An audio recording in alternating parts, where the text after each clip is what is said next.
Hi, I'm Jason Gorber from ThatShelf.com, and we're here to talk about Darth Vader in Lego form. Big shelf.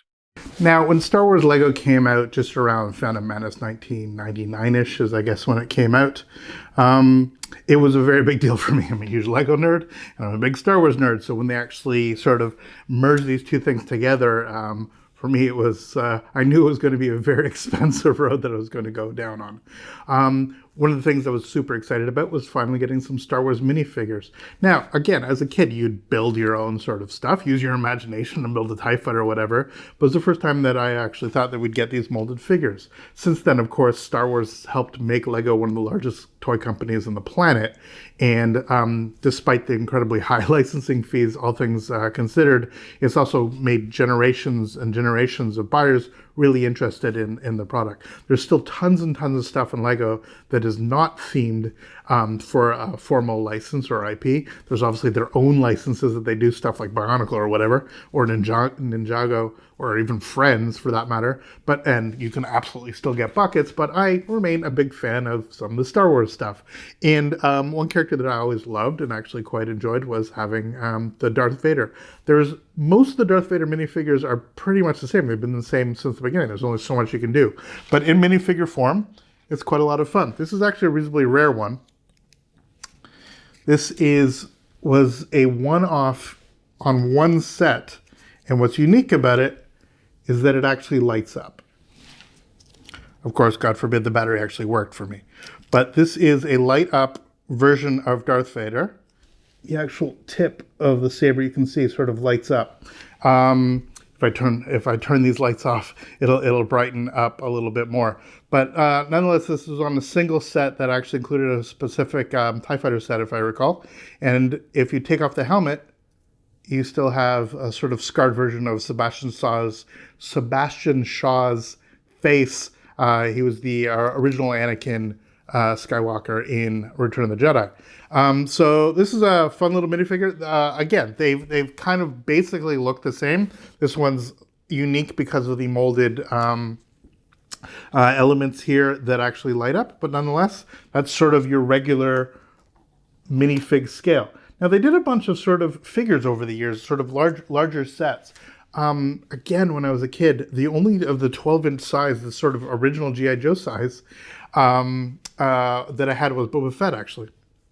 But those who weren't around at the time, action figures, as they were called, as opposed to boy dolls, as crazy and gendered as it was then, were 12 inches high. They were essentially Barbie height. And again, the G.I. Joe, you had different equipment and all that stuff that came sort of before my time. One of the revelations in terms of toys was to do the 3 3/4 inch size that became the ubiquitous Star Wars figures that, everybody in my generation grew up having. They released a couple of the major figures in 12-inch size, and I had Boba Fett. But I was one of the Darth Vader, but he always looked sort of weird and thin and sort of gaunt in a weird way. So I was kind of interested when actually Lego started releasing some of this stuff. So I have a couple examples of that here. So this is actually an original Technic set when it first came out. Now, if you look at this guy, so he's got a bunch of Technic nonsense here, and underneath there actually is a mechanism to have him do the thing that you would want him to do. And if you see how it's constructed, it's using a lot of these sort of D-ring and elements, very Bionicle, frankly. This is sort of structured the way, but mostly it's brick constructed, even the way that the mask works. The only sort of unique part, as it were, is this mold, this giant sort of Vader mold, which just attaches with a couple of Technic beams. Now, what's fun about this is, of course, the desire to put it on your cat, but, I shouldn't do that on this film. The sort of velour cloak does a pretty decent job. And yeah, if you hold this up, looks like Darth Vader. What's not to love? He then had some other sets that came out not dissimilar. So we have one of the, again, earlier ones here, similar velour. And these were sort of a series of specific figures that they built, buildable figures that they had. Again, this is using a lot of these specific joints. If you compare this which is much more Technic. These are these weird individual pieces that they had on the buildable figures. That basically, even people like Obi-Wan Kenobi and stuff like that had these sort of leg gauntlets and stuff like that. On the Stormtrooper and Darth Vader, it worked really well. On the organic figures, a little bit less so. But nonetheless, here's a Vader holding a lightsaber. And sort of between those two, we had this one. And again, semi-similar sort of construction. The leg plates, the foot, not so different, slightly different Technic mechanism here. But if you contrast the two of them, the helmet's obviously bigger on the one. And if I just sort of pop off the head here, you can see on this one, we actually have the sort of spooky version of the sort of distraught Anakin, as it were. And the sort of two pieces that form the Vader helmet. The bottom element is still here, the sort of voice controller and the little bits hanging out, and then you pop it on and then you have the Vader helmet, whereas this one, it is just a Vader piece, a unique piece. Now, one of the things that happened in and around Star Wars was that Lego obviously became mildly crazy about the number of parts that they were actually constructing.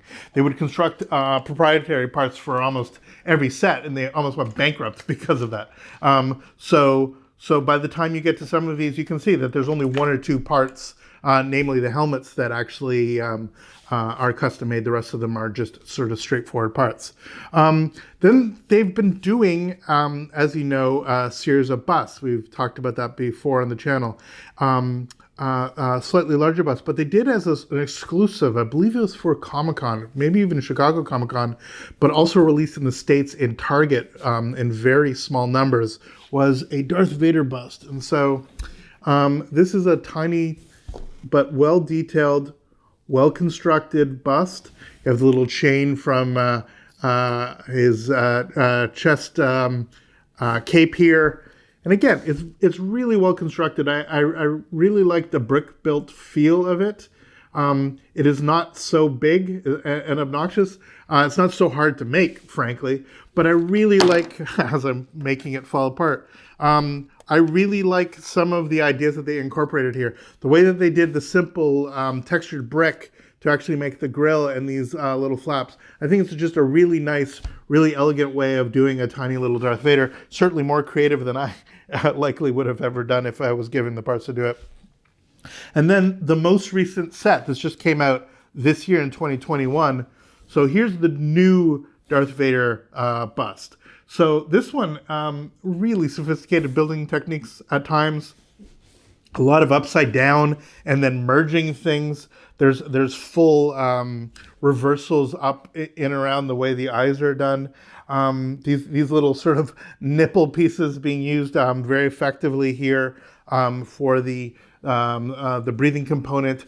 And I don't love the construction here. It feels a little bit sort of elongated over the cranium with these flaps that come down. But nonetheless, you really get a sense of where this construction came from, namely the sort of samurai design that really influenced the Vader. You don't have the chain, but you do have a little bit of the sort of neck cowl. And it has stickers. I really wish these were printed, particularly if it would have extended here in the 1x4 tile. But nonetheless, you can see that we have, why not, 2 Darth Vader busts.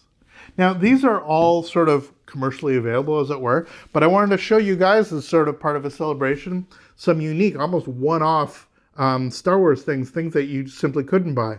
I was part of a team at Celebration 3 that actually was involved in a building contest, and we were actually set there in order to construct, as a speed trial, the original ISD, the original Imperial Star Destroyer UCS set. And from there, as we sort of proceeded, we eventually won. And there's a long story I will tell one day on a separate video. But nonetheless, how it worked out is that I showed up, I'm like, here's what's going to happen is when we win, I'm going to want the trophy. And everybody said, we're not going to win. I'm like, we're going to win, and I want to take home the trophy. Spoiler, we won. And so when we won, we were given by a young woman who's dressed as Princess Leia. The entire members of the 10-person team were given one of these. So this was designed by Eric V, who at the time was the sort of incredibly celebrated designer. He worked back when Lego had a company for designing these large event pieces. He was all over the internet at the time. He was being extremely generous with his time. And he designed sort of showcase Lego sets. And he and some of the team in Connecticut actually designed this. And you can see on the back, Lego Star Destroyer, Tournament Champion, Star Wars Celebration 3 in Indianapolis, Indiana, April 23rd, 2005. So this was just before Episode 3 came out. It was sort of, we figured, the last blast of Star Wars nonsense that we would actually deal with. The actual look of this, for those that know, this sort of very sort of angular version of Darth Vader is a really excellent representation of the original Ralph McQuarrie designs. So it's not just a Vader, it's very much like the poster Vader from the original concept designs with the blue eyes. So I think of this as quite spectacular. You can see by the construction that it's basically done as a series of plates stacked on top of one another with studs on both sides. And again, the middle column providing that sort of double-sided reversal. Really elegant, using, not so many parts, but making something that absolutely is easy to determine is a Darth Vader. And of course, 10 of us got one of these, including a couple kids. And then, as I said I wanted the trophy. And so what did the trophy end up being? Well, let's try to do this without breaking it, because that would be good. But here we are. Some of you will have seen me go on about this before, but this guy right here, this is a one of a kind.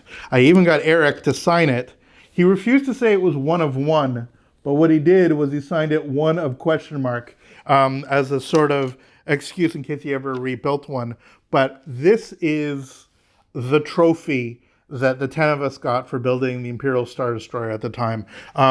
It's got all of this cloak material that was individually crafted.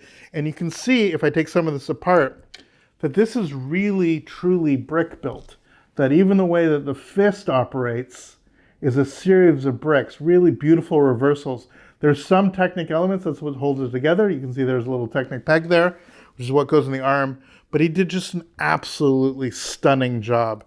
And frankly, as a one-of-a-kind Lego set, one of the most rare Lego sets in the world, constructed by a Lego professional, this is absolutely the pride and joy of my collection. So as everybody's there, for those of us that celebrate Orthodox Star Wars Day on May 25th, for those of you that actually really have fun on May the 4th and the whole terrible pun of May the 4th be with you, here's a couple Vaders for you to really enjoy and some details. I may do an entire video just on this guy showing some of the absolute intricate details that actually take place, actually show some of the elements that constructed. I do have a website that I haven't updated since 2005, that's celebrationvader.com, that has a 3D spin on this. But I mean, basically getting the idea, there's this beautiful giant Lego set, relatively free from dust, considering it's kept in a glass container, but just the way it's shaped, the way it's constructed. And what I find super interesting is if you, I keep doing this, if you contrast this official set,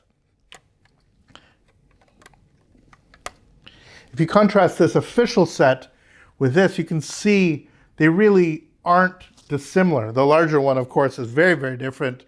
Much more of the brick-built dome area with studs all on the outside. But the way that this is constructed, even using the flaps, very, very much of the same sort of spirit of creating that Vader shape, as unique as it is. Well, there we are for thatshelf.com. I'm Jason Gorber. Thanks so much for watching. Please subscribe. It really helps us. Please click the bell. Please like us. Let us know in the comments about other things you want to see, and we'll see you next video. All the best.